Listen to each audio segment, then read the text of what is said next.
1, 2, 3 деп дебатта солай басып ішеді ғой. Армысыздар достар, қалайсыздар? Сіздермен бірге кезекті подкаст, бұл дебат шоу. Оң жақ қанатта Іңкәров Ерғали, сериустық, сол қанатта ұлы тұлға Жандос Әміре, юайбилық. Сақал керек.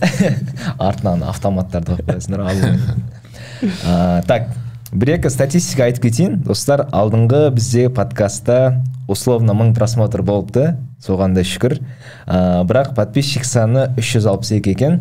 То есть бізде 70% көрермендеріміз бізге тіркелмеген екен.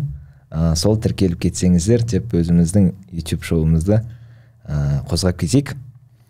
Так, барлықтарыңызға белгілі, алдыңғы дебат шоу өте керемет дәрежеде өтті деп өзім ойлаймын, сіздерді білмеймін. Бізде Ерғали мен Нұрхан мырза шыққан болатын. Ерғали мырза 2 шок болды. Бірінші Нұрхан мырзаның шоуы, әрине барлықтарыңыз көрген боларсыздар. Андай шоуды, дебат шоуды ешкім жасамаған, мойындайсыз ғой да? Прям өте керемет шоу болды. Алтын сапалықтарға көп рахмет. Реально шоудың планкасын өте көтеріп тастады. Екінші шок, ол Ерғали мырзаның абсолют жеңгені, 5-0. Екі жаққа да обидно болған жоқ негізі, шоу жақтан и ойын жақтан.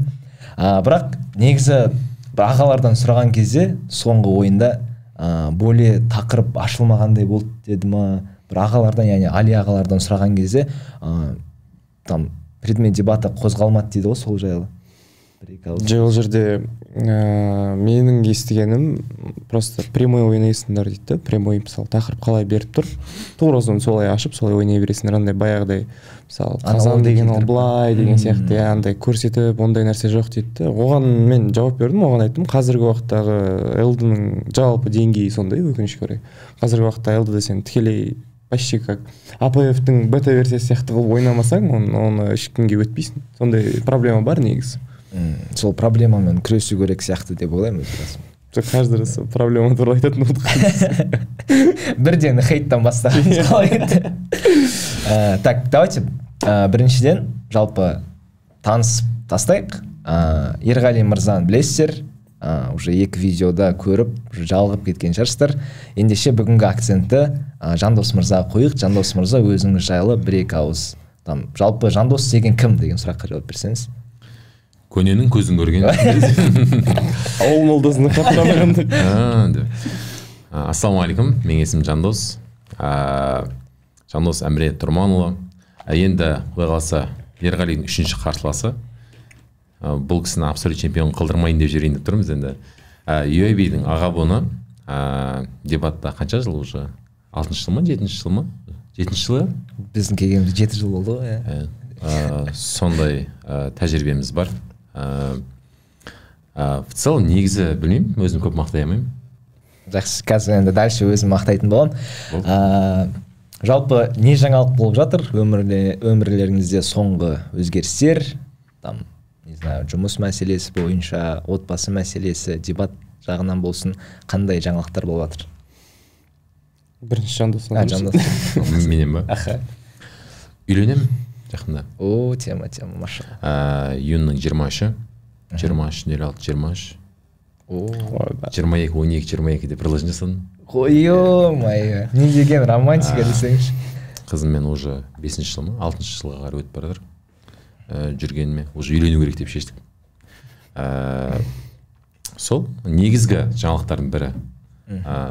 Сонымен жүгіріп жатырмыз қазір. В целом, не бойынша, жұмыс бойынша барлығы жақсы. В целом, қазір не істеп жатырмыз? Тендерді оқытып жатырмыз, команда жинап жатырмыз, өзіміз қатысып жатырмыз, үлкен кіші суммада тендерларға. В целом сол.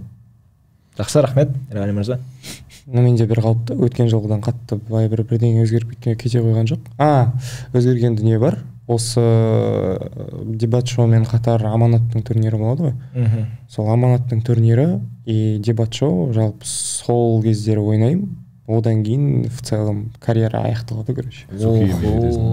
Серьезный заявление болды. Аяқталады дегенде ремарка жасап қояйық, ескерту жасап қояйық. Мысалы, жылына бір бір турнир, екі турнир, максимум екі турнир, ондайлар қандай болады. Кейде просто сағынып келіп қатысасың, ортамен өзің қатарластарын көріп, әңгімені сөйтіп кеткенге желание болады. Сондай кездері келмесек, а так былай мысалы жыл 12 ай қалдырмай апта сайы дебатқа барып дегенде ондайды доғарамыз ғой. В общем, ондай дебат шоуды отырсаңыз примерно пафосно кетейін деп тұрсыз. бұйыртса деп соған үміттеніп отырық енді. Андай қайда градусы ма?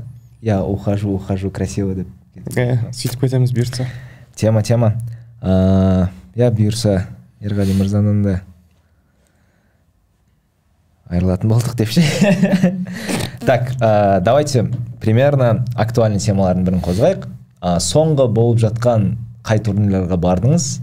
И примерно сол турнир жайлы бір-екі ауыз сөз болса, там адекватный хейт болса, там плюстары болсын, минустары болсын, шатаспасам сіз соңғы СДУ-да қатыстыңыз? Сіз алтын сапаға, да? Алтын сапа, иә. Жақсы, соңғы болған турнир СДУ-дан бастайық. СДУ-да қалай болды? Сіз шатаспасам Жарылқасын мырзамен АПФ-тің чемпионы болдыңыздар. Сол жайлы бір-екі ауыз сөз болса. Қалай болды дегенде бізде плюс-минус сетка қатты қиын болған жоқ. Одан кейін ЛТ-дан Дәулеттен ұтылып қалдым. Очередной раз. Сосын тағы қандай қызық болды. Енді турнир барысына байланысты соңында ғана кішкене біраз уақыт жағынан созылып кеткен болмаса кішкене ғана. А так былай ешқандай бір айтатындай бір анау айтқан минус болған жоқ. Шынымен оны деп айтқан жоқпын. Типа жеңген үшін күшті болды деп айта беретін бар ғой. Төрешілік күшті болды деп. Ондай нәрсе үшін емес. Шынымен турнир жалпы 2 күн бойы өте қызық, өте әдемі өтті. Былтыр да солай өткен. Былтыр мен вообще 1-8-ден Нұрдәулет екеуміз ұшып кеткенбіз, 1-4-тен. Сол жылдағыдай деңгейі жақсы. Сіз алдыңғы подкастты вроде СДУ-да алғым келеді дедіңіз, да? Иә. Алдыңыз ба? Иә. Мужик сказал, мужик сделал болды. Сіз алтын сапа қалай болды? Ойбай. Алтын сапа. Есімнен шығып кетті ме? Кімнен так ЛД-да кімнен ЛД-ға шықтым ба әйтеуір кімнен ұтылғанымды түсінбей ұтылып қалдым мен. АПФ-тен ұтылып қалдым. Негізі мен соңғы турнирларға қатысты в целом өзгеріп кеткен сияқты көп нәрселер. В целом соңғы ойындар. Мысалы бұрындары деп айта беретін онда не емес. Мысалы в целом білмей Ерғалин өзі мойындайтын шығар. Бізден үлкен бір поколение үлкен аға буындармен ойнайтын кездегі дебаттан в целом ойынның дәрежесі, ойында айтылатын қозғалатын нәрселер болмаса ойындағы кругтар, мысалы естеріңізде шығар Абылайхан мысалы Бердімұратқа айтты ғой, Бердімұрат аға мысалы сен намаз оқып отырып қандай нәрсе айтып жатсың деді да, и сосын Бердімұрат тұрады да жеке басы қосылушылық деп тұрды ғой. Сол кезде көрдің ба сенің эмоцияң, яғни адамның эмоциясын басқару өте қиын. Қаншалықты тақуа адам келсе де анау периметр жүйесіне кнопканы басып жібере салады деп андай кругтар жасайды әртүрлі. И сондай ойындар өте аз да. Бізде қазір білмеймін сөзге байланып ойнай ма, әлде төрешілер өздерді көргісі келетін ойынды көргісі келе ма, білмеймін андай. Сондай ойынға қатысты оценка бере ма сондай. В целом көп адамдар байқаған шығар, в целом осы соңғы турнирларда мен уже ашық айта бастадым. Көптеген уже негативтерді сендер негізі дұрыс емес судьетсіңдер деген сияқты. В целом ол енді өзімді бір андай мықты әрдайым бір мықты ойын көрсете беретін адам ретінде айта алмаймын, бірақ в целом кейбір ойындарда білмеймін, мне кажется, төрешілік жағына өте қатты әлсіреп жатқан сияқты көрінеді маған. Ол не емес, жалпы адамға емес, в целом қоғамға айтылған комментарийда, бір клубқа емес, в целом жалпы дебатқа айтылған комментарийда. И ол жерде, мне кажется, ол комментарий арқылы білмеймін, мен осы айтқан мысалы бір претензия арқылы бәрі деп өзгеріп кете бермейді, ол прекрасно ойлаймын. Просто қазір адамдар солай ойнайды, и мен просто сырттан қарағанда оценкам осындай в целом. Ал именно клубтарға нелерге қатысты ешқандай нем жоқ. Тек сонда төрешілерге байланысты ма бұл тема? В целом, мысалы қараңыз, салнанайда егер ол надан басталады, мықты спикерлар ойын көрсете берсе, бір мысалы әр турнирде өте мықты ойындар бола берсе, менің ойымша төрешілік деңгейі де көтеріле береді да. Ойында әртүрлі жаңа фактілер айтылса, жаңа әртүрлі идеялар қозғала беретін болса, уже төрешіліктің де қыр-сыры анықтала береді да әртүрлі. и солай получается көп адамдарда спикерлардың төмен болып жүретін қоғамда төрешілік те төмен болады да, и сол төрешілер үшін кейбір спикерлар получается өздерінің патолог спикерлармен ғана сол біздің патологымыз екен деп ойлап жүре береді да. А в целом негізі салыстырмалы тұрғыда бұл деңгей мына жақта деңгейден төмен да қайда. Сондай бір солай өзгеріп кетті да, мне кажется, дебаттың несі, ойынның деңгейлері. Соңғы осы ТО осы жылғы республиканский турнир ұйымдастырды ғой. Соның шатаспасам ВКонтактеда сізде бір сын жазып кеткен боласыз да. Иә. Үлкен пост, мен оқыдым ол постты. Сол қалай болды жалпы? Хайп па, айып па? Енді ол негізі мен тағы да айтамын, ол тікелей бір клубқа бір нәрсеге ешкімге комментариям жоқ. Ол астында жаздым ғой мен еще, оның астында бұл тек қана менің ғана ойым емес, ол жалпы сол турнирдағы көп спикерлардың ойы деп ше. Ол жерде ол ұшқан спикерлар бар, и ойында қалған спикерлар да бар да, и олардың жалпы айтқан комментарийсі да ол. В целом негізі көп мен өте қатты байқаймын қазіргі дебатта белді мүшелерінен. Мен дебатта қазір аға буынмын деп сөйіп жүретін көп адамдардан байқаймын. И олардың жастарға беретін білмеймін бір былайша айтқан кезде примерларынан ақ байқайсың, то что біздің мысалға Ерғали екеумізге поколениеміз, бір поколениеміз да, и біздің поколение одан жоғарғы поколениедағы адамдарды просто ойыны емес, просто басқа нәрселер емес, именно мындай былайша айтқан кезде әшейін просто не сияқты, жай ғана бір негатив сияқты, оларда шал деп бізді білмеймін не деп алыстата бергісі келетін сияқты дебаттан в целом. И сол үшін де олардың көп ойлары, мысалы Нұрберген бар ғой, Нұрберген мысалы мықты спикер ғой ол, мысалы Қазақстанда оны бүкіл Қазақстан мойындап тастаған да. Мысалы Айжан бар ғой, Айжан, қарағандылық Айжан, танымайсыз ба? Танымайды екен. Маликайдар танисың. Мысалы Айжанды алдында айтады да маған, Түркістанда мен соңғы турнир болды Түркістанда, Зуммен қатар болуын, по-моему. Сол кезде айтады дейді, невежливо айтады дейді да, Айжан деп сөйлейді дейді да. Хотя ол бізден де үлкен аға буындар да олар. Оларға сіз деп оның сол турнирге келгені үшін негізінде былайша айтқанда рахмет айту керек та негізінде. Еще сол кездегі жас буындардың Айжан, сен маған айтып берші дейді да. Сол кезде претензиясын қарасаңшы, сен маған диверсификация мен девальвацияның айырмашылығын айтып берші деп айқайлап жатыр дейді да жас буындар. Түсіндіңіз ба? Получается, бұл жерде кім ақымақ? Претензия айтып жатқан адам ақымақ па? Әлде ананы сөйтіп не істеп жатқан бағанағы сыйластық көрсете алмай жатқан адам ақымақ па? И лицо ойында төреші қалай судья ету керек? Сондай спикерлар бар қоғамдағы төрешілер Айжанның идеясын қабылдай алмайды да в целом. И сол кезде әділет шешімі шыға ма деген сұрақ болады да. И сондай да в целом, мысалы Нұрбергенде алдында кейбір Шымкентке барған турнирлерінде сондай комментарий айтып қалды да. И в целом алдындағы Атамекенге қатысқан кезде көп аға буындар жиналды. Сол кезде де көп аға буындар бізге солай айтады, бұланы реттеу керек қой, былай ғой деген сияқты. Біз еш нәрсе істей алмаймыз. Мен честно, мен именно дебатқа қатысты бір өзгеріс бүйтіп алып келгім келмейді. Қалай бар, солай қалай берсін өздері. Кім мықты спикер болады, сол мықты спикер болып жүре берсін. Әркім өзінің ортасында деген ой қалыптастырдым, и сонымен болды. Жоқ, жалпы төрешілік мәселесі бойынша негізі любой турнирдің басты хейті осы төрешілікке кетеді ғой. И жеңілетіндер көп қой потому что. Всегда болады да. Енді, например, мысалы Энергияны өзін алатын болсақ, бізде турнирда чисто өзіміз төреші боламыз да. И бізде 50% ол ойыншылар, 50% ішкі кухнядағы адамдар. И оның барлығы төреші болады. И ол именно төрешінің жақсы жаман біз енді ағалар кеп тренинг өткізеді. Бірақ именно бұл төрешілік мәселесін қанша талқыласақ та, ол всегда актуальный болатын тема сияқты. Либо же әр турнир болатын болса, тек әрбір клубтан алып, сондай бір төрешілік состав жинау керек па? Мен білмеймін, просто постоянно айтасыздар да, там төрешілік анауына, бірақ бұл шешілмейтін тема сияқты. Жоқ, шешілетін тема ол, просто оған мысалы көретін өйтіп, мысалы аға буындардың да айтатын ондай претензиялар бар, бірақ аға буындардың проблемасы сол претензия ғана да. Олар мысалы менде Жандоста кез келген адам біз келіп, мысалы қайтадан төрешілікпен айналысып сөйтіп істесек болады негізі. Бірақ бізде енді ар жақта өзіміздің карьера бар, өзіміздің өмір бар деген сияқты, ол нәрсемен айналыспайсың да. А мен ондаймен айналысатын адамдар керек. Ну, короче, бұны түбінен бастап реттейтін нәрсе ғой негізі. Дұрыстап тренинг өткізіп, дұрыстап түсіндіріп, спикерлерді де дұрыстап дайындап деген сияқты сондай тема ғой негізі. Негізі мысалы қараш, кезінде бұны жасауға болады да шынымен. Бұны жасауға ұйымдастыруға болады, бірақ оны ұйымдастырған кезінде мысалы Нұртуған бастады, барлық сол өзінің қатарластарын жинады, Нұрбергендер жинады, мықты спикерский состав, төрешілік қалай жүруі керек түсіндірді.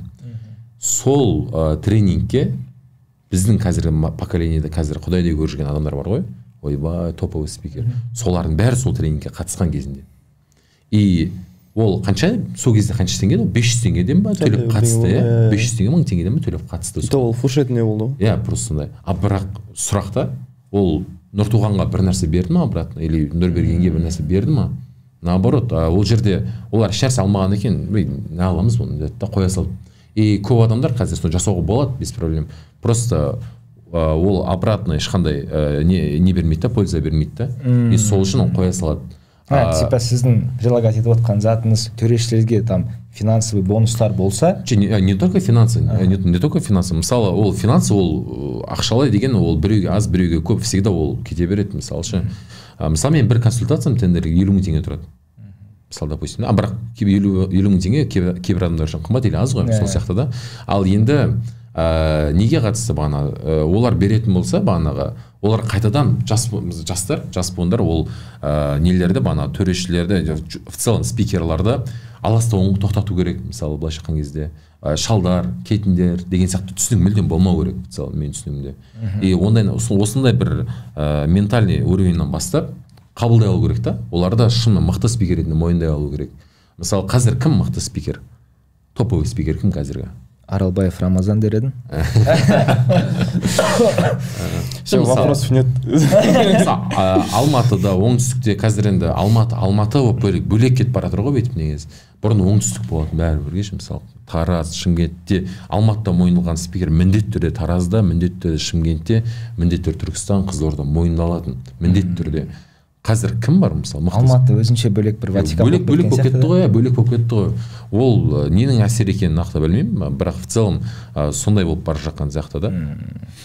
Біз қайтадан ана дебаттың несін айтпаймыз, соны кіріп кетті. Төндір жүрдің отырып алды. Басқа тема осы. Иә, давайте басқа. Именно курс жайлы баста кеттіңіз. Примерно бір братский маркетинг жасап кетейік. Про тендер да шатаспасам. Сол курс жайлы айтып кетсеңіз, жастар бар шығар арамызда, тендер үйренгісі келгендер. Так, былай қойын, сіздің өзіңіздің командаңыз бар да? Команда бар. Командаға найым бола ма? Или уже жинап қойдыңыз ба? То есть мияқта көріп отқан адам осы командаға бара алам ба? Или қандай кадр жинап жатсыз оған? Қандай адамдар бару керек? Так, бірінші бізде курс бар, одан бөлек команда бар. И үлкен тендерлер қатысатын компаниялар бар, 3 түрлі.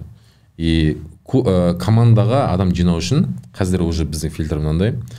Бізде курста жақсы нәтижеге жеткен адамдар бар да. Мысалы, ең көп нәтижеге жеткен 230 миллион ба тапқан адам бар. И ол именно суммасы бойынша ең азы дегенде скорость жағынан, объем работы жағынан бір сабақта 11 тендер ұтқан кісі бар. Сол сабақтың үстінде отырып. И мысалы сондай жақсы көрсеткіш көрсетіп жатқан студенттерден ішінен біз іріктеп алып отырамыз да. И возможно соларға финансировать етіп отырамыз уже инвестиция құйып. Ал енді үлкен жұмыстарға ол мүлдем бөлек. Ол жаққа былай ешқандай бір команда деп айта алмаймыз, уже компаниялар. Получается мен солай жұмыс жасаймын. То есть командада чисто как курсқа кірген, ол как стажировка болады. Топовый адамдарды өзіңіздің командаңызға аласыз ба? Бұрындары қазіргі мысалы жұмыс істейтін команда, ол не етін? Ол мен курс өтпей тұрмын, ол қанша болды? 3-4 айма болды өтаққаныма курсы. Оның алдында бар етін ол команда. Ол командалар мен бұрын 2020-да инвестиция темасын бастап кеткен кезде, сол кезде менде мықты исполнительдер жиналды да. Мысалы, кейбір исполнительдер жиналды, и сол исполнительдер, получается, жақсы жұмыстар жасайды, жақсы тендерлер ұтады, жақсы строительный бағанағы объемдар алады деген сияқты. И солар жұмыстарын жақсы жасаған адамдардың арасында бізде қазір сондай бір совместный неміз бар, общий командамыз бар. И сол командамен тоже жұмыс жасаймыз, получается. Ал енді қосымша бөлек командаларды сол қазір студенттерден аламыз. А мына команда кіре алмайды олар. Мысалы, ол кезде қалай болады? Ол кезде біз оларға тендерлер шығарып отырамыз, біреулер тапсырып отырады, біз біреулер инвестиция құйып отырады деген сияқты команда осындай. Курстың өзі 50 мың. Жоқ, курстың өзі емес, ол просто консультация. Консультация. Курс қанша?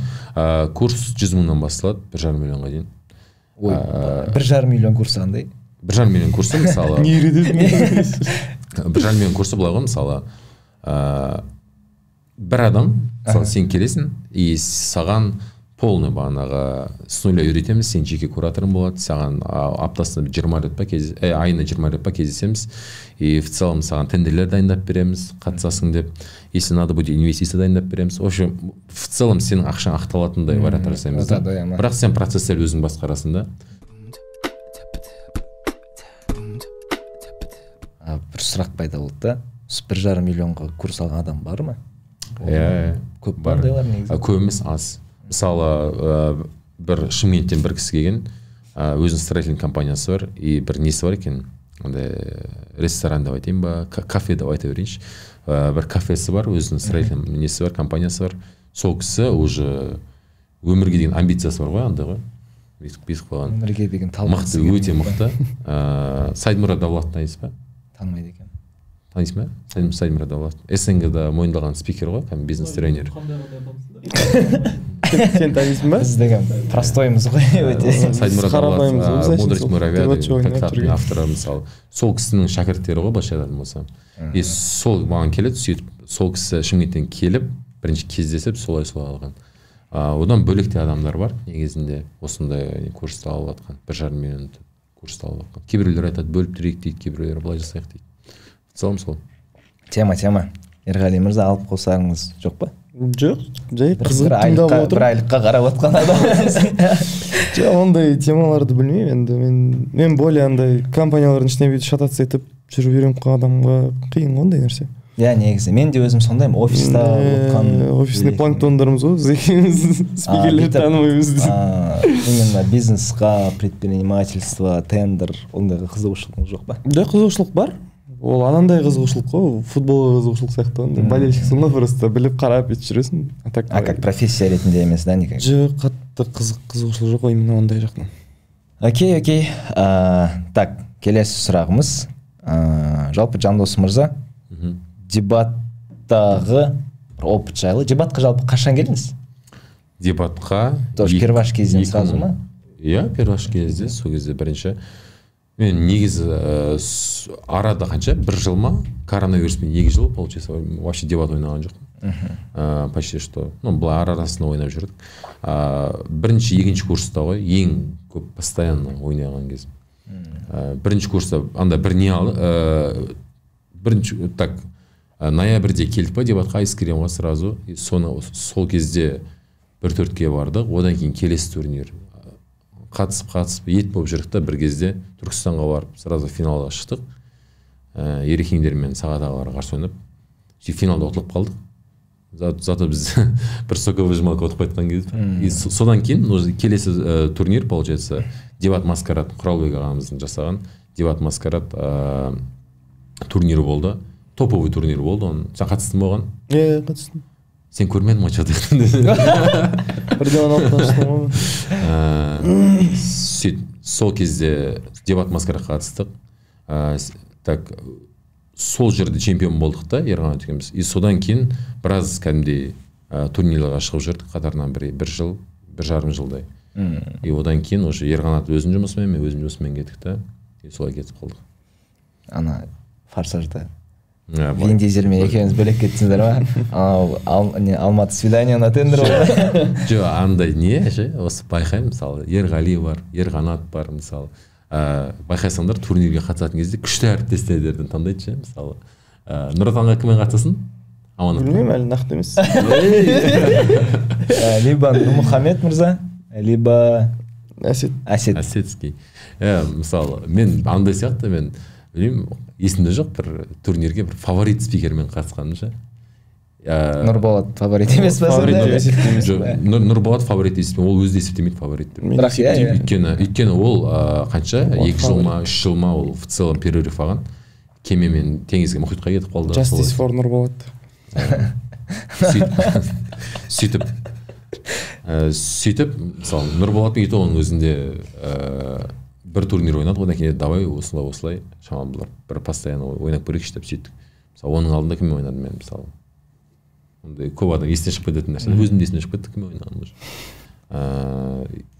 В целом маған былай дебатта көп жағдайда кубок алу, сол турнирді былайша айтқанда бір ұтып қайту деген нақты цель болмаған. Всегда ойын қызық болатын. Ойында қырғын болса, вот сонымен кайф аласың. Я сіз либо Нұрболат, либо бір жас буын ғой. Жас буын. И мысалы мен Әсетпен ойнағам, Әсетпен. Ауесте ойнағам Әсетпен. Өзі айтты ойнайық деп. И то кезде біз осы жыл ма? Жоқ, бірінші курста. Бірінші курста. Одан кейін екеуміз ойнағанбыз, екеуміз заман кезет болып ойнағанбыз. Неде ойнадық? Техноградта ойнадық. Техноградта ойнадық. И то кезде қашан? Ол кезде тоже 2 ма 3 па сондай. Екінші ма 3 И то білмеймін енді ол кезде, бұл кісілер ол кезде білмеймін енді.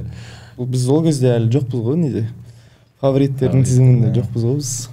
Получается, сонда білмеймін, бір андай бір мықты бір спикермен турнирге қатысып, кубок алу деген никогда бір цель болмапты. Сіз қашан жас буын айттым ғой. Мен вообще 3-ші курста алдым ғой бірінші кубогын. Поэтому бірінші курста ең көп турнирге қатысқам.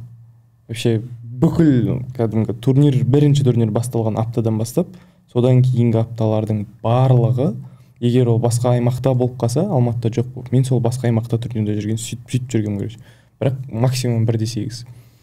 Бір жыл бойы максимум 1-8. Жоқ, мен сұрағын түсінбедіңіз. Жоқ, мен түсіндім, просто кім Жаностың айтып жатқаным ғой. Шынымен сондай бірінші курста. Енді қазір примерно кетемін деп жатсыз ғой. Мен жас буындармен ойнадым ғой. Неге ойнамадым? Мен мысалы былтыр тура осы қазір болып жатқан Атукапқа былтыр өзім жас буынмен қатысқам.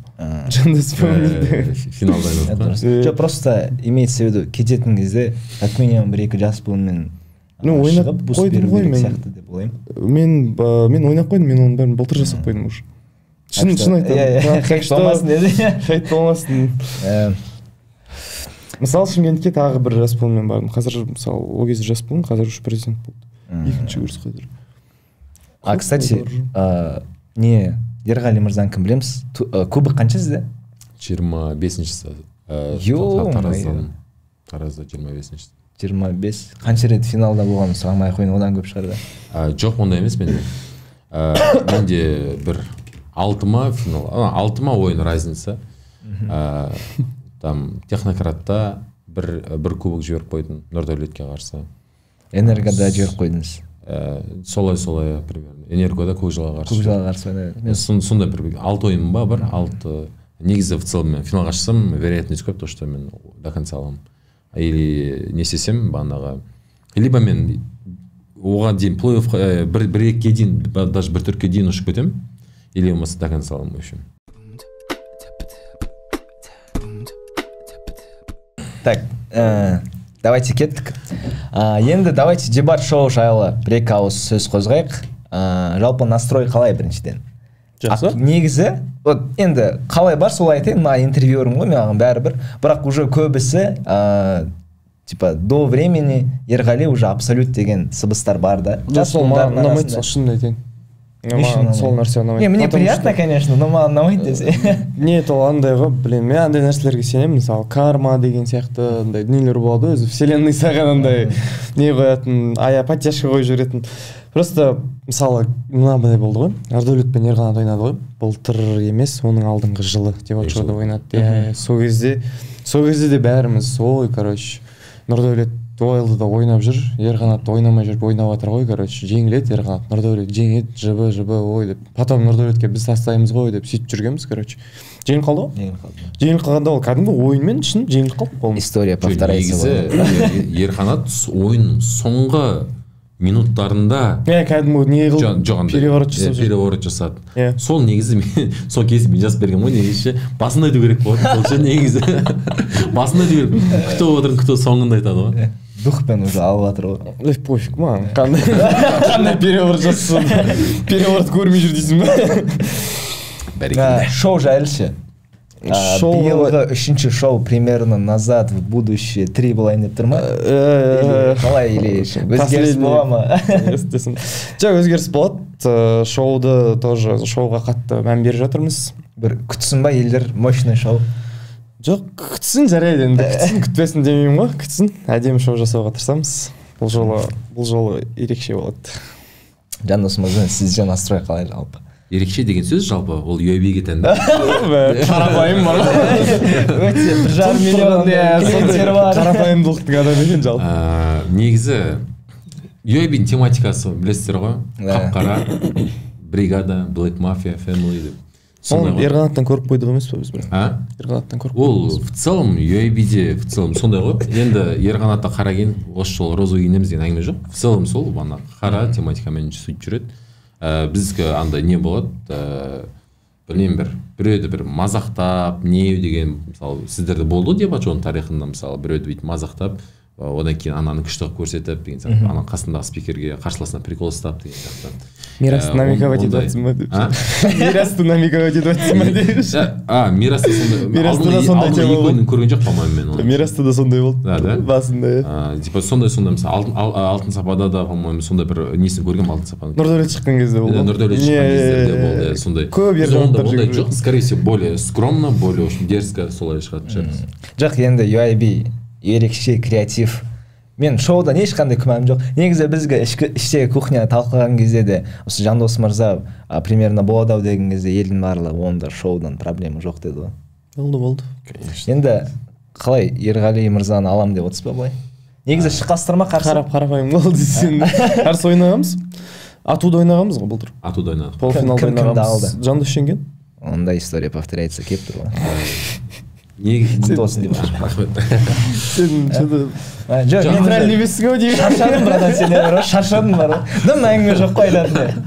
Мына қызық екен. Болды. 1,5 миллион клиенттері бар менде. Одан да шаршайсың ғой брат. Төлем ойсың. Мен подкупнаймын деп. Ондайға қатты кетеді болды абайла. Жоқ, андай сияқты, просто ойнаймыз енді дебат шоуда. Бірақ анда дебат шоуда бір нақты чемпион анықталмағаны біраз болған сияқты. Там Мирас келе жатады, 3-ші ойында ұтылып қалады. Ерғали келе жатады, 3-ші ойында ұтылып қалады деген сияқтылар болар. Анда уже созылып кететін сияқты. Білмеймін енді. Аудитория мен мойындаймын. Ерғали қазіргі уақытта Ерғалидің фанаттары, Ерғалидің нелері өте көп. Ойыншылары, төрешілер көп жағдайда Ерғалидің спичін тез жеңіл қабылдайды. Көп адамдар. Потому что Ерғали жеңіл жеткізеді.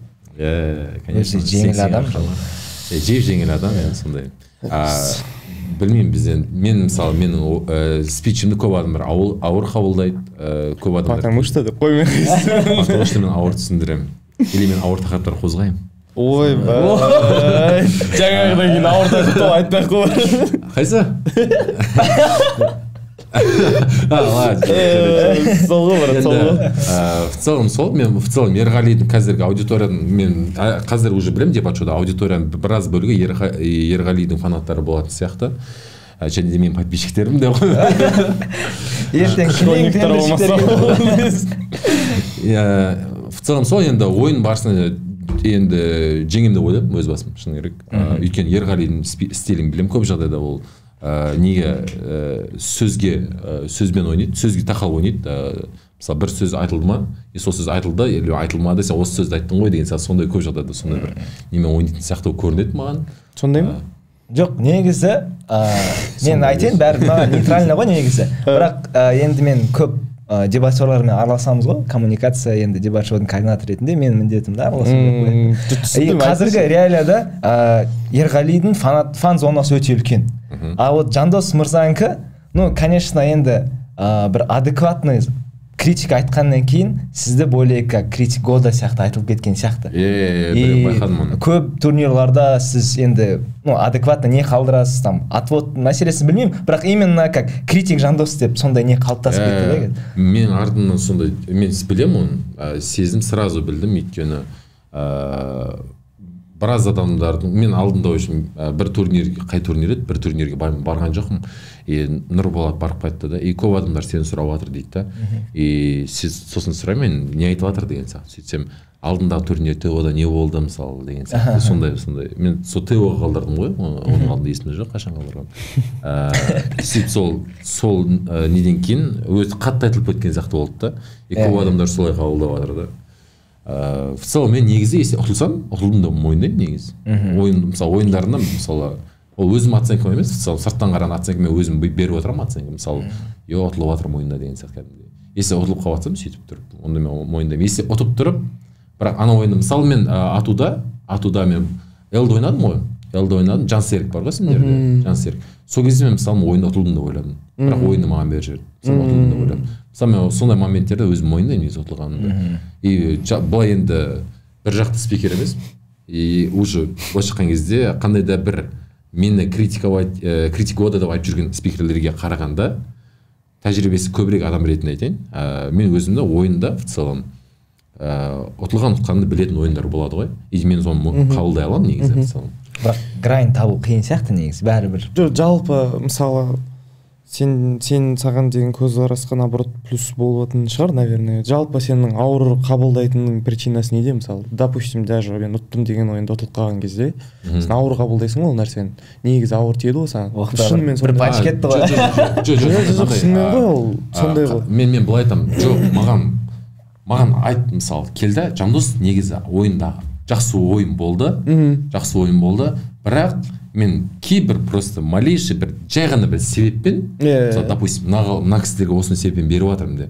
Мысалы, или ойын прям қызық болып тұр, білмеймін, қандай да бір басқа себептермен, мысалы, білмеймін, саясат болса, саясат конкретно, осындай, бірақ мыналар өту керек деп айтса, мен без проблем, ешқандай проблем жоқ. Просто ойында сен айтасың, түсіндіресің, бір 3-4 минут бойы уақыттарына түсіндіресің, сосын ойыннан кейін сұрасаң, сен ондай нәрсе айттың ба деп ойланып тұратын спикер, төрешілер бар да. И, конечно, жының келеді да ондай нәрсе. Мейлі, негативті қойып тұрсын. Негативті кетіп бара тұрған ше. Жақсы, не бар? Алайсың сөйлесеңші шамалы.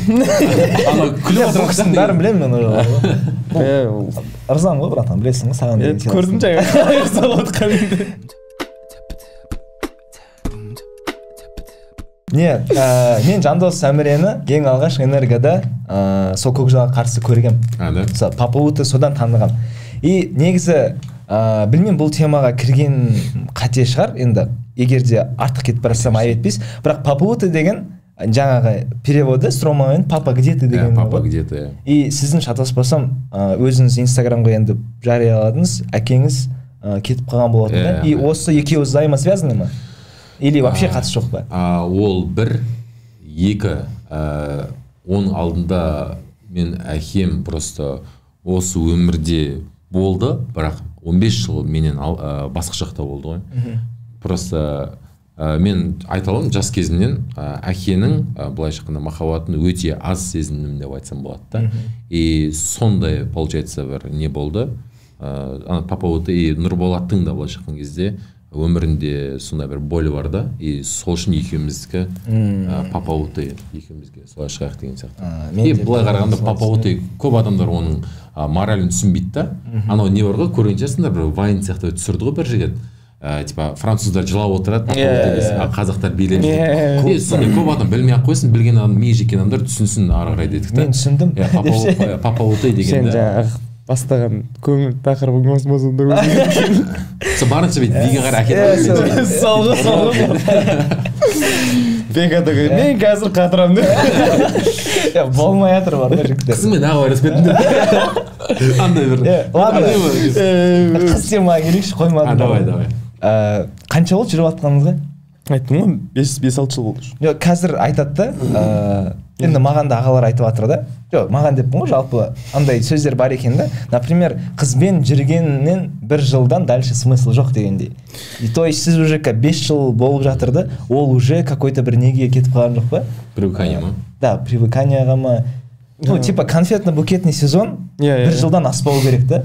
Жоқ, жарайды, ол бізде бір анау айтқандай сұмдық конфетный-букетный да сезон емес данный момент.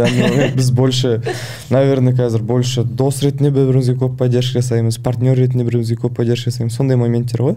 Ал былай енді әркімнің өзінің опытына қарай айтады ғой, негізі 1 жылдан көп дұрыс емес дейтіндердікін өздерінің опыттарында, наверное, 1 жылдан көп дұрыс емес болған шығар олардікінде. Поэтому не суди других, сам не судимым будешь дейді ғой. Қасқырлар туды. Не, сіз қашан үйленесің? Бұйыртса, бұйыртса. Биыл шығар. Осы жылы бұйырса? Шығар. Но не факт. Не факт, мүмкіндігін айтармыз сосын. Дұрыс. келіп өзім ойнамасам да подкастта жариялап кетейін ба келесі жолы? Жоқ керек емес. Осы жерде айтасаң сосын мүмкіндік болмайды деген. Болды. Онда ешкім шақырмайын десең. Қалжыңдаймын. Сізде дата жаңа 23 июнь. 23 июнь. Осы Алматыда 3 или 4 бракосочетание венчание. Сөз салуды Ерқанат қызмет жасады ма? Алматы свидание или өзің жасады? Өкінішке орай. Жоқ, өзім жасадым. Қымбат болып та қойсаңшы. Жоқ, қымбат болған жоқ. Негізі в целом ол Мереми проектісі бар ғой Ерқанаттың. Ол мен предложение жасап болғаннан кейін более жақсырақ қолыңа алынған проект. Меремида ғана лампочкаларды мен предложение жасағаннан кейін ол менен сатып алған. Негізі өзім ұйымдастырдым, бұл қасымда жолдас балалар. Нұрболат қызметте жүрді ме? Нұрболат жүрді қызметте. Мен соның кісінің историясынан көргем, жалпы не болады. Зарина ханды шатаспасам. Зарина. Біздің өте успешный қыздарымыздың бірі, себебі осындай жандос ағаны тауып алған деп ше. Қалай таныстыңыздар? Осы жерін қырғып Заринаға жіберейік. Ұзатуға барып тұрсың ғой примерно. Тойға емес. Не? Бір осыны бір романтично жеткізсеңізші. Қалай? Жоқ андай бір история ма, кәдімгі ауыз толтырып айтатын или простой ма? Жоқ, негізі неде танысқанбыз, өзіміз UIB дебат клубында. Біз негізі осы алдымыздағы айда 2 той болады, Ерқанат үйленеді. Жоқ, тоқтаңыз, Зарина ханым да UIB-дан ба? Иә. Сіздерді кілең үйленіп жатқандар тек UIB өзінің іштен ба? Ерқанаттың да бағанағы Злиха, ол UIB деседан. Зарина да UIB деседан. Ішкі институттық қоясың. Біз өзіміздің ішімізде. Негізі Заринамен былай болады, басында клубқа келеді, как обычно, жас буындар. И бір кезде мен оның тренері болам ғой. Үйретем, дебатты былай деген сияқты. И сол кезде бір рет UIB-дің қасында беседкалар бар ғой. Сол жақта отырып үйретіп жатырмын ғой айтып. И сол бір моменттер болды. И бір кезде біз тұрған бағанағы хостел бар ғой. Сол хостелда тұратынбыз. UIB-дің қасында UIB-шілердің бәрі сол хостелда тұрады. Как общага сияқты ұйымдастырып қойған ғой. И сол хостелда тұратынбыз, и көп мафия ойнайтынбыз. И сондай моменттерді уже кәдімгідей кетті чувство. И одан кейін бір уақытта былай болады, шешем нақты уже болып предложение жасаймыз деп. Ол кезде қалтамда бір 2-3 мың теңге. И то оны сол күні бастықтан сұрап алғам. Құмар Жұмахан танисыз ба? Автомода компаниясының директоры. Естігем. Құмар Жұмахан деген ағамыз бар. Сол кісіден сұрамай, аға осылай бір ақша бере тұрыңызшы деп 2-3 мың теңге сұрап аламын да, бір гүл аламын. Қалған анау-мынау продукт аламын да, сөйтіп гүл алып беріп, предложение жасап. Жүрейікші деп па? Жүрейік дегенде мен былай айттым, типа, и өзім соңғы предложениемде былай айтам. Сен менің анамның келіні бол, или мен балаларымның анасы бол, или менің сүйіп қосылған жарым бол деген сияқты сондай. И әзірге сенде сөйтіп 3 таңдау бар деп айтқам, қайсысын таңдайсың, еще осы үшеуін біреуін таңда деп. И сөйтіп иллюзия выбора ма? Сөйтіп деп ашырсың ғой енді. Сөйтіп айттым, ал если осы үшеуінен не істемесең, пока что менің жүретін қызым болды, осылай встречасы етейік деген сияқты. И сөйтіп сонымен келісіп ары қарай сол жүрдік қой. Қазір уже 5 жыл ма, уже 6-шы жылға кетіп бара жатыр, уже 6-шы жыл үйренеміз. Енді неге именно осы жылы жаңағы сұрақ қой, 5-6 жыл жүріп жатсыздар? Бұл тенденция жалпы қалай болып жатыр? Біріншісі ол өзіміздің қалауларымыз, екіншісі менің әулетімнің қалауы. Өйткені мен әулетте ер адам туылған мен ғана, бүкіл әулеттегі ұрпақ жалғастыратын мен ғана да. Ата әжем жасы уже біразға келіп қалды, ол кісілердің қалауы өзінің бағанағы шөбересін көргісі келеді, бағанағы ұрпақтың ары қарай әулеттің жалғасқанын көргісі келеді. Одан кейін келесі бағанағы Заринаның әкесі өте қатты ауырып жатты. Мен предложение жасаған уақытта ол кісі, мен жасап жатқан кезде ол кісі комадан оянды. Комада үлкен операция болды, 19 сағат жасады операция. Сөйтіп комадан оянды. И сол кезде мен түсіндім, нақты уже болды. Ол кісі де Заринаның қуанышын көріп қалу керек. деген сияқты сондай бір бана буст болды. И одан кейін в целом осы үш себеп деп ойлаймын в целом. Сондай біріншісі өзіміздің қалауымыз болды. Айтпақшы да болды. Үшінші себеп тағы да бір себеп. Біз Заринамен бір определенный бір период айырылысып кеттік та. И поняли, короче, не істеуді по-любому екі жақта бола алмаймыз. И қайтадан қосылдық. И сөйтіп қайтадан қосылған кезде уже қайтадан мында бір привыкание басқаға өткізбей нелерді келесі деңгейге шығарып жіберейік деген. Сонда қалау болды. Вот сол. Тема. Енді бақытты болыңыздар. Рахмет. Зарина ханымды негізі білеміз ғой, постоянно турнирларға келіп, сізге поддержка беріп. Сол келген ойында ұтылып қалам мен ше. Қобал жеймін ба бір нәрсе.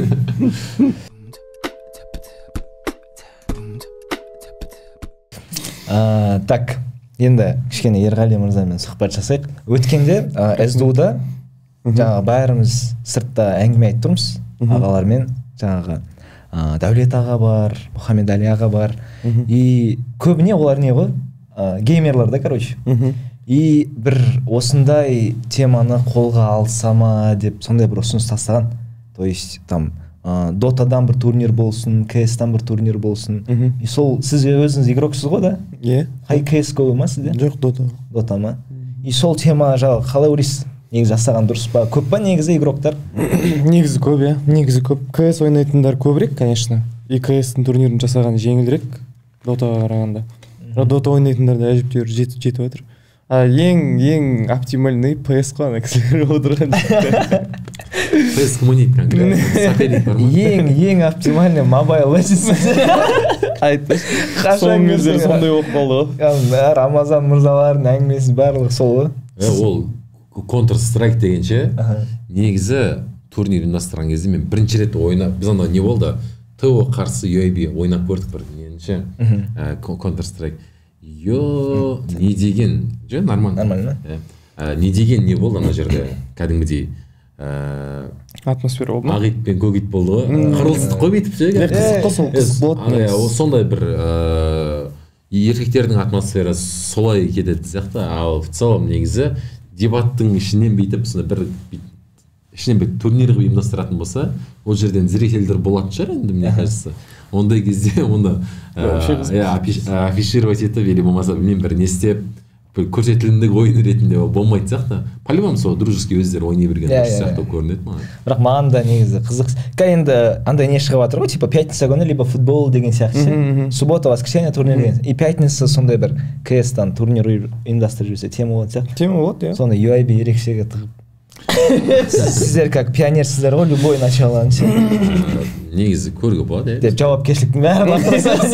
Негізі қараңыз, қазір біз өзіміз мысалы Ерғанат екеуміз кезінде ерекшені өзіміздің клубымыз үшін өзіміз жауап бере алатын периодта болдық та.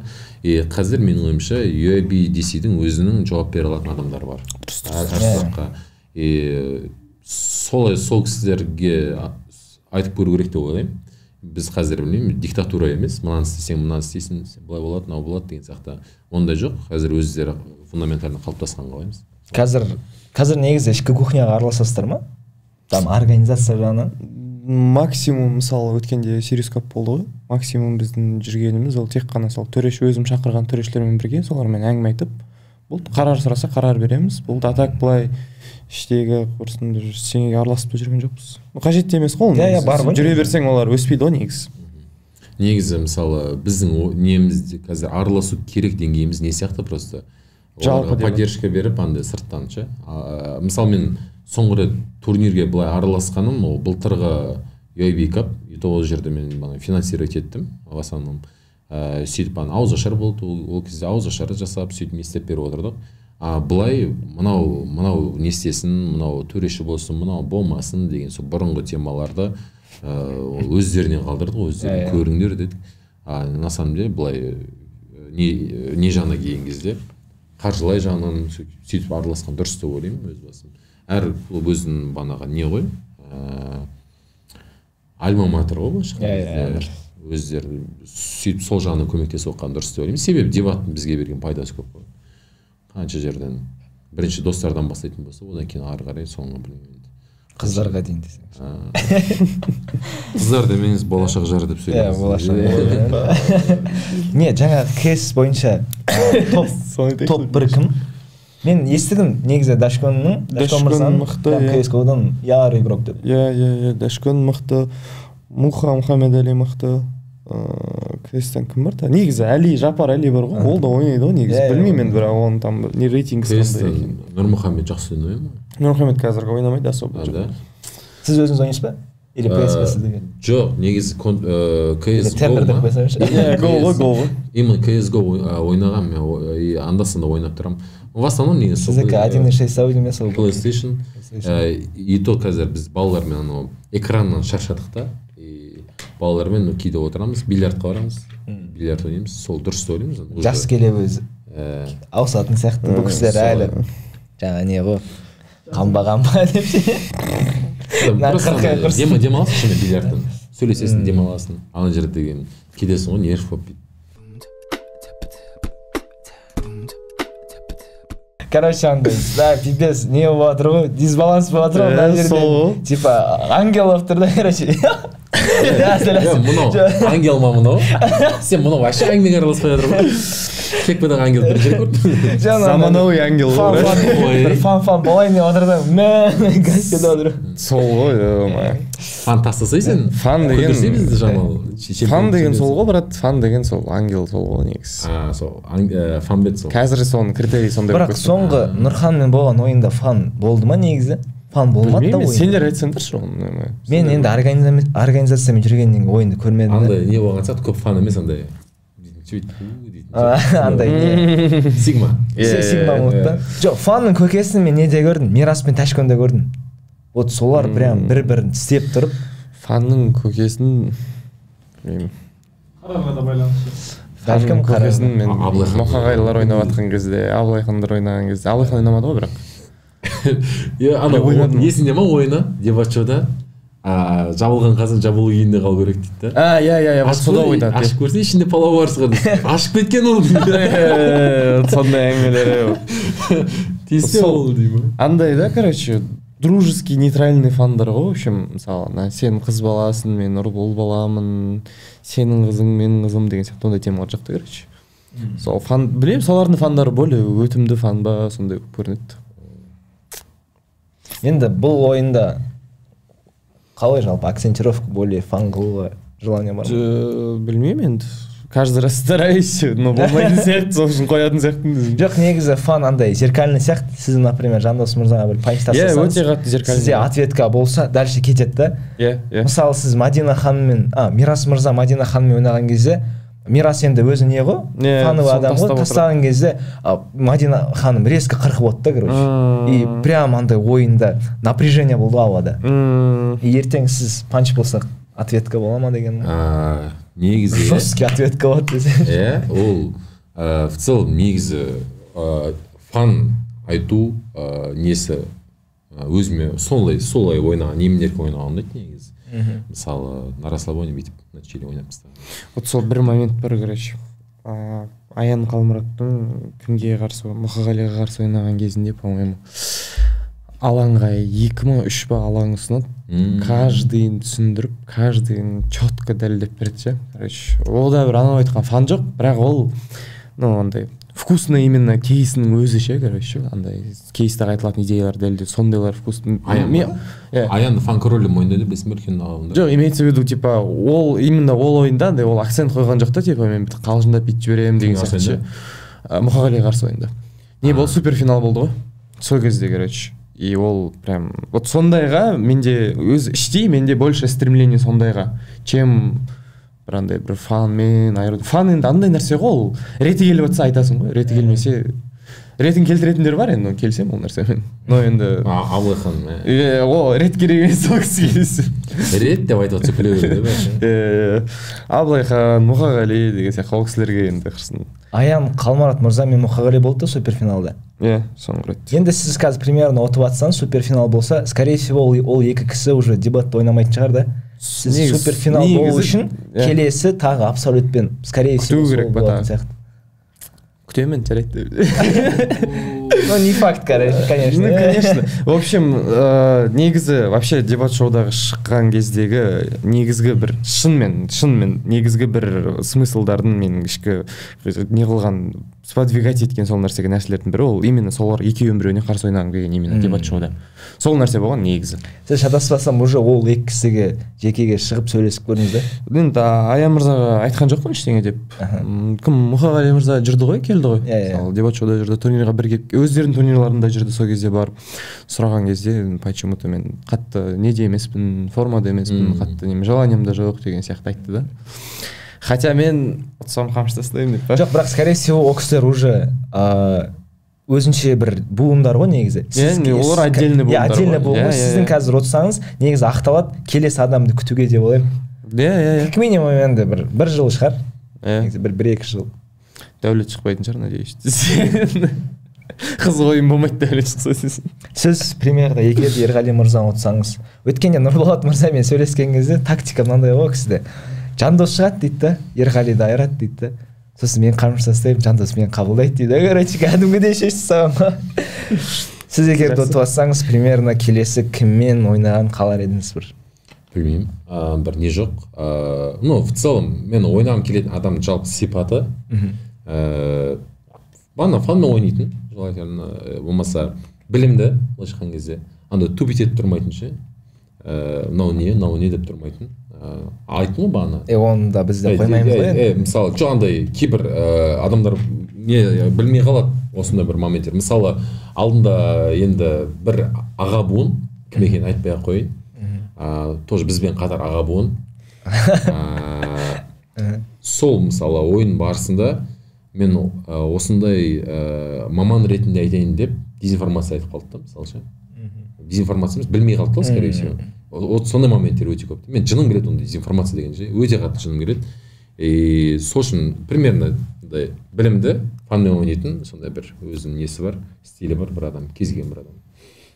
Жоқ, более кішкене кругты сөйлесек, енді қазір сіздің поколенияларыңызда кім? Аттар ма? Аттар болса. Ертең просто қамшы тастауға келеді да олар. Маған қызық, бізде ойын өте аз или мүлдем болмаған Нұрмұхамедпен. Жалпы ЛД-да ешкіммен ойыны болмағандық біз. Да? Сонда ол ойнамайды ғой, каждый раз ойнайды десең, орнын бере сала, сөйтіп жүре. А негізі менің ойымша ол ойнаса негізі пипес. Қазір Дәулет Ерғалидің орнын басып атқан сияқты Дәулет мырза. Ол кісі де жалпы өткенде соңғы турнирдің бәрінде жеңді. Бәрінде алып жатыр ғой кісі. Білмеймін. Дәулетпен біз 2 рет па қарсы ойнадық па, 3 рет па қарсы ойнадық? 2 рет қарсы ойнадық па? Екеуінде де мен жеңгем.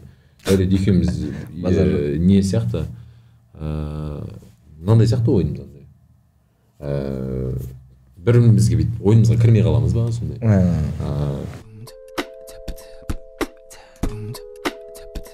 Негізі менің ойым дебат шоуда осы шығып, акцентті шоу, ойынның алдындағы шоуға қатты емес, ойын барысында максимально стараться етемін, что ойын барысында скучный ойын болмайды, и адамдарға познавательный бір нәрселер айтылады міндетті түрде, и одан кейін фанға қатысты өзіміздің тычкалар дайындап келеміз, и в целом, и сосын осындай келесі алдағы ойындарда тоже не істегім келеді, әртүрлі жағынан ашып ойнап көргім келеді. Именно шоуды да, оның ойынның алдындағы, и ойынның барысындағы да. Ойынның барысында бізде шоу азайып қалған сияқты, мне кажется. Аян абан айтып отыр ғой, 2-3 түрлі кейспен шығады деп ше. Мысалы, төрешілер, дәл солай қазір сіз ЛД-дағы білмеймін бір турнирдегі төрешіге айтсаң, жеңіліп қаласың. Айтсаң, сен неғып 2 алаң ойнап жатсың, сен секіріп кеттің алаңынан, или әділетсіз деп айтады да. Мысалы, ол кезде ол кісілер король, фан король. Ол кісілер дауысында жіңішке ғой. Ерғали сен ше деп сөйтелуді ше, андай. И анекдот айтып мен, саған, в общем, скучно болмайды ойында. И сондай ойындарға алып келгім келеді. И менің ожиданием Ерғалиден кейінгі, Ерғалиді ұтып келесі ойындарға өту деп ойлаймын. Тек не хочу бір рет ойнап, не істеп қалуды. Просто мен қамшыласуда негізгі моральым не екенін білесің, негізі жеккім келетін нәрсе. Мен Ерқанаттың ойыны өте қатты дайындалғам, Ерқанаттан скорее қатты дайындалғам. Шоуында мен дайындадым, несінде мен дайындадым. Кейсінің в основном көп бөлігі мен дайындап бердім. И и сөйтіп тұр ұтты да и келесі раундта отказаться етті да ойыннан ойнамай ақ қояйыншы деген сияқты ше. Келесі ойын ол жеңілген жоқ ешкімнен. Иә. Сөйтіп ойнамай ақ қойды. Ол кісі өзі отказ бергеннен біз екі адам. Сөйтіп сосын одан кейін Мираспен кім шыға салды, бағанағы Мадина шыға салды. И сосын мен түсінбедім де неге кубок UAB-де негізі абсолют болуын керек еді сен. Не обязательно мен кубок UAB-ден бір адам дебат-шоуда абсолют чемпион болу керек деген ой болды да. И одан кейін мен сразу сол ойында бағана қамшы тастадым. Вот сондай. Негізі менің ойым сол UAB-ге бір дебат-шоуда бір кубок алып келіп қою негізі. Иә, бұйырсын енді. Рахмет. Иә, бір қызық ойын күтеміз негізі. Тоже UAB жаңа айтқандай ерекшенің, яғни креативтің несі, и барлығы бір фан ойын күтетін сияқты. Ерғалиден де уже білеміз, біздің потенциальный қонағымыз деп ше. Менен фан ойын күтпейді көп адам. Күтпейді. Менен серьезный ойын күтпейді көп адам. Жоқ, сіз сол мыламаймыз стереотипы деп ертең бір жесткий панчтар болса тема болар еді. Жоқ, андай ғой ол наоборот ол нәрсені өзіме наоборот қолданамын, наоборот фишка ретінде ше. Мысалы мынандай ғой, если бір серьезный адам, білмеймін, бір фан айтқысы келетін болса дайындалып ше, ол көп жағдай өтпейді негізі. Бір болады өзі моменттер, Ерғали айтып отыр ғой, типа бір моменттер сөзге ұсталып па? Бір прикол ұстау ше. Сондай моменттер тығып отырмасаң, әйтпесе ойынның бәрін фанға негіздеп тастау дұрыс емес. Серьезный ойын болған қалай, конкретно бір қызық серьезный ойын болған қалай. Негізі дебат шоуда енді мен өз басым достарым бар да, и көбіне жаңа біздің ішкі кухняда достарым көбісін тартамыз. Өзімде енді адам толтыру мақсатында, не істеу мақсатында, и барлығына дебат шоу өтеді да, осы формат. И ертеңгі күнде мен де қаламаймын прям андай граньнан өтіп фанның артынан қалап, бірақ бір весомый нәрсе талқыламағанғыш. Баланс болу керек сияқты. Айтпақшы, маған всегда қызық болады ше, негізі. Но 5-ші жюри, 5-ші халық қой енді, 5-шісі. Вот мен осында сол кезде негізі бәрібір ма, негізі қанша адам қатыса береді кахутқа деген сияқты. Ол просто мен кейбір нелерді естіп қалдым. Біреулер общагасында барлық балалардың группасын таратып жүрген дейді. Бүкіл сондай. Бұның негізі предысториясын айтып кетейік. Сізге сұрақ. Алдыңғы жолы Ерғали мырза Нұрхан мырзамен ойнайтын кезде не болған телеграмда неше опрос. И маған Жандос мырза резко жазады ғой. Мен енді дебатшының атына отырамын ғой. Мені неден алып тастаңыздар деді ғой. Бұл әділетсіз болып жатыр дейді да. Потому что реально әділетсіз болды ғой енді. Прям мен шығатын кезде емес па? Қай кезде ол? Или ол сіз жоқ, ол сіз шығатын кезде скорее всего. Сол кезде Жандос мырза жазған, жалпы мынау опрос қате деп. И сіздің айтқыңыз келіп отқаны примерно ертең егерде 2-2 болып қалса, халықтың дауысы негізі. Сонда енді қандай альтернатива бар деп жауапкершілікті бүйтіп жатыр. Жоқ, не ғой? Енді біз өткенде 2 минут уақыт бердік. Мейлі ол туысқандар группаға кеткеннің өзінде, ол как минимум бір 10% келсе келген шығар. Бірақ біз 2 минут отчет бердік та, опрос аштық, сол орындағылар берді, и бітті, жабылды. Мне кажется, бір нейтральный адамдардан дайындау керек сияқты, мысалы халықтың арасынан. И ол тым төрешіге, Ерғалиға, маған қатысы жоқ. Если, білмеймін, халықтан келген қонақтардың арасынан, допустим, 11 адамды аласыз. Присяжныйлар ма, типа? И олар отырады. Просто олар ойынға көбірек мән беріп қарайды да. Просто так емес, мән беріп қарай бастайды. И сол кезде 5-ші төрешінің шешімі более әділетті болады деп ойлаймын.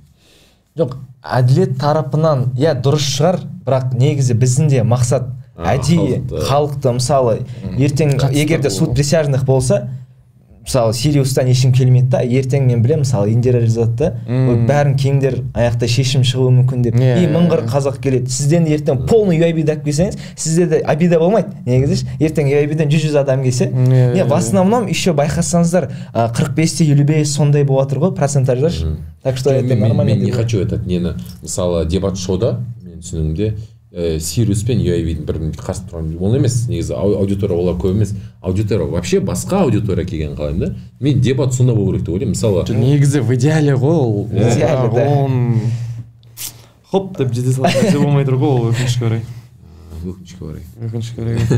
Жоқ, мен бірақ энергияның атынан смело заявлять ете аламын. Бізде мысалы орг сектордың правком балдар келеді да қонаққа. И олар тупо ұнаған ойынға береді. Енді бұл жақта екі битва ғой, Sirius пен UIB, и плюс ортасында AOS жүр да. Жалпы негізі 4 төрешін алсаң, 5-шісінде проблема жоқ қой деп ше. Нұрханай. Бірақ иә, негізі мен қалай енді мен ұйымдастырып жатқан ойындарда ешқашан бір 2-2 и жюри шешкен болған жоқ тұғын. Так что это нормально деп қоямын. Бірақ болса да, значит сіздерге нейтрально ғой? Андай. Значит, иә. Ойын теңдей болды деген сөз. Енді көреміз ертең кімнің голосы көп болады дегендей. Мен подписчиктерім бір ауыз айтамын. TikTokқа жазып беремін. Осы нәрсе ұнамайды деп подписчик деймін. Диас есіме түсіп кетті ғой. Иә. Таргетке жіберген не істеген? Таргет, блогерлар. 10 мың беремін деп па кәдімгідей. Сондай тема кетіп қалды. Мәссаған. Енді білем, өздеріңіз буыннан и плюс вышын барлығын енді мойындаймыз, көбімізді білеміз. Бірақ именно қазір жастармен типа ұрпақ сабақтастығы деген сияқты сіз мойындайтын бір 5 дебатер болса, то есть қазір ол 4-ші курстан и төмен деген сияқты. То есть UIB болсын. Мен курстарын білмеймін олардың. Аттарын хотя білесіз бе? Негізі жастар танисыз ба, көбіне танымайсыз ба? Танимын негізі. Бірақ түрін білесіздер, аттарын білмейсіздер ма, короче? Жоқ, мен білемін. Жоқ, ондай адамдар бар. Аттарын да түрлерін де білетін адамдар бар. Мысалы, бірінші айтатын едім, ТО-да Мұхаммед Али. Мұхаммед Али. Ол сіздерге не қойды? Жас қой әлі. Ол бітіріп қойды. Ол кісі бітіріп қойды ма? Мен сол жақтан да айта берсеңіз болады. Сосын кім? Сіздердің жас буындарыңыз болды, бір поток төмен емес пе? Бір поток емес шығар. Бір Қойшы? 1 или 2. Да? 2 аудиум, скорее всего. 2 аудиум. Иә, 2. Одан кейін мысалы Сириуста Жансерік. Одан кейін Санжар Латипов. Ол бітіріп қойған жоқ шығар? Жоқ, ол 4-ші курс. Жағын түресің дейді. Ол соңғы турнирлар. Жаман есе деген бітіріп қойды дейді. Жоқ, сондай әңгіме айтқың келіп тұрса, сондай көшеге онда толыққан. Неге деп жатсыңдар? Сендер қараңдаршы. Бізге жаппа қазір ответственность. Жоқ, сен қара. Сен айтасың да, сен серьезно сөйлейсің, фанды мен алып келемін дейді. Фанды бәрін неқтен ұрып алыр ғой сен. Фанның да подкатегориялары болады. Табу темасы болады. Сен просто айта берсең біреуді. Так, одан кейін кім бар? Мысалы қазір кім көп шығып жүр? Мысалы мен Думанға айтады, Думан деп айтатын, Думан бітіріп қойды ма? Ол да бітіріп тастады. Бітіріп тастады деп айтады. Ол вообще жарайды. Оқу бітірді деп айтыңдаршы. Оқуын тамамдады. Ойбай. Сөйтіп мен шыны керек тағы кімдер бар еді. В целом болды мен қазір ойнап осы 4-ші курсқа дейін дегендерді былайша айтқанда есіме сол жігіттерге бар. Одан кейін мен өзім негізі дебатты кумирім бар, Тойлыбек Турекулов деген танитын болсаңыздар. Ол кісі, мен сізге былай айтайын, қанша 4-ші курсында ма Әл Жазираға барып Катар барып сұхбат берген адам да, арабша сұхбат берген адам. Мысалы былай қарасаңыз, мысалы Нұртуғанның өзі Индияда премьер-министрдің қолын алған адам да. Ол кезде мысалы Бекарыстан парламентте жұмыс істеп жатты да, мысалы. И сонда әртүрлі нелер бар да. Бізде мысалы біз 4-ші курсымызда не істедік деген сұрақ қой. И қазір 4-ші курста балалар не істеп жатыр деген сұрақ қой. Сол деңгейлерді салыстыратын болсаңыз, ол кісілердің личностьтары әлдеқайда биік деп ойлаймын.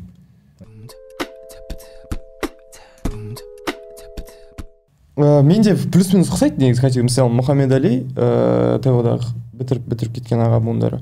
Сол тоже мықты, біз екеуміз тоже біраз ойнағанбыз. Дашкон тоже. Дашкон былай бітіп не үшін мықты дегенді айтпай қойса болатын шығар. Тағы кім бар?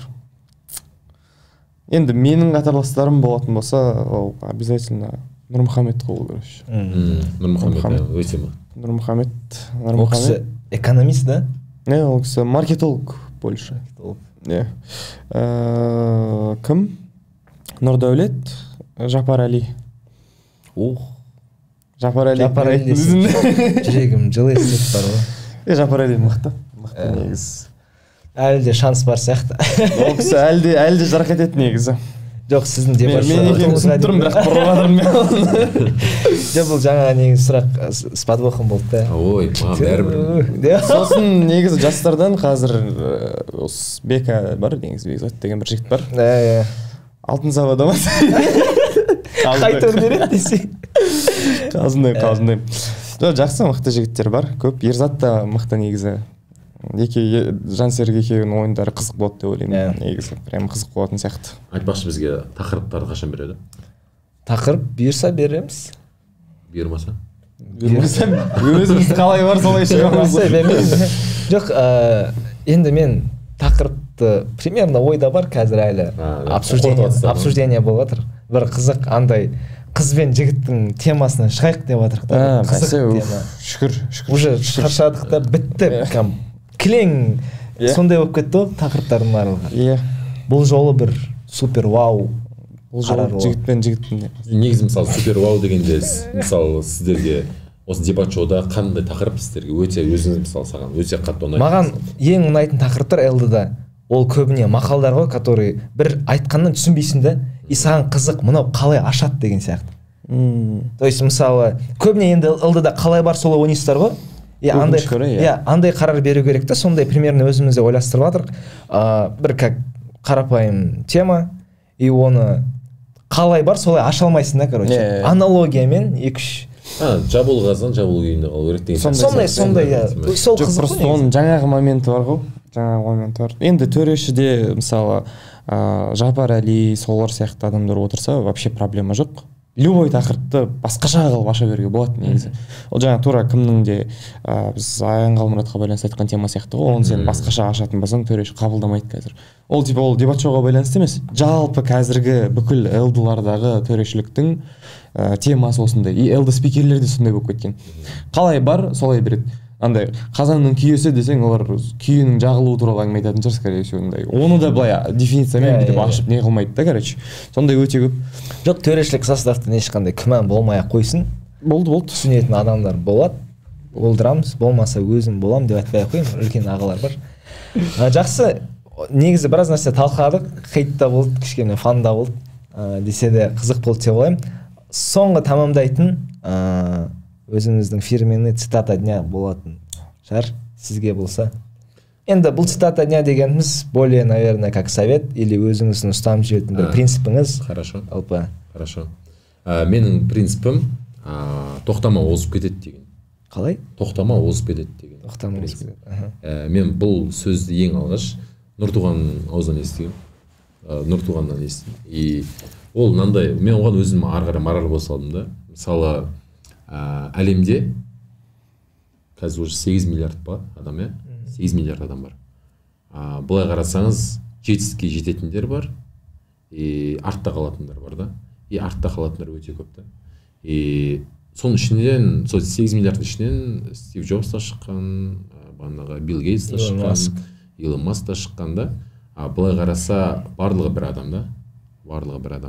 Барлығы төменнен де бастаған адамдар бар. И енді сен тоқтама, әлемде сенің 8 миллиард қарсыласың бар деген түсінікті. Не үшін біз Қазақстанда, мысалы, білмеймін, бір басқа да әлем елдерінде, не үшін біз мысалы Илон Маск сияқты бола алмаймыз? Мысалы, бізде егер өмірімізге қандай да бір жасап жатқан нәрселерімізге бір ценность беретін болсақ, біз мысалы әлем жайлы ойланатын болсақ, көп адамдар бізде соға бытовой темалармен жүреді да.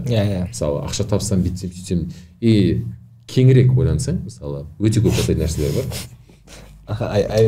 Сөйтіп, и сондай моменттерде менің ойымша көп адамдар сондай ценностьтар, сондай мораль қоя білу керек деп ойлаймын өз жасап жатқан жұмыстарына. И мен негізі дефинициям өмірлік бағанағы кредо дейді ғой. И сондай тоқтама озып кетеді деген. И басқа біреу емес, сен соны жасау керексің деген. Негізі, рахмет, қазіргі реалияда до того даму өте тез болып жатыр ғой. И маған бір аға айтқан еді, сен қазір бір орында тұрсаң, ол сен артқа кетіп баратқандай іспетті да. Потому что барлығы сондай дамып жатыр да. Мен өзім IT сферасында істеймін да. И бізде 2 жыл сайын полный не өзгеріп тұрады ғой. IT именно. Мысалы, бір жігіттер бар, бізде Дәулет дейтін, мен мен таразда нешта оқыдым, сол нешта Дәулет деген жігіттер бар еді есімде.